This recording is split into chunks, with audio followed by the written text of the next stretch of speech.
بين يعني الاسباب اللي كتعطي السعال المزمن. اولا عندنا الافرازات في البلعوم الانفي او اهم. لي سينوس او حنا كنسميهم الجيوب الانفيه.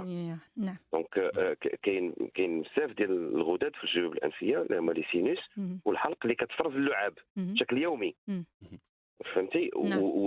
وبالتالي هذا الشيء كيساهم عاده في تنظيف الممرات ديال الانف، إمم. كيحافظ على الرطوبه ديالها ويجعل الانسان يتنفس مزيان.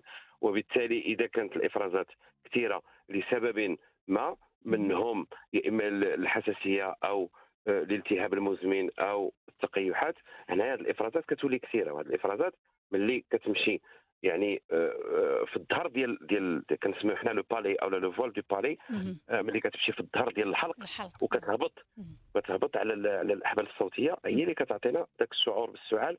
وكيبدا الانسان كل نهار او كل ساعه او كل دقيقه كيسعل.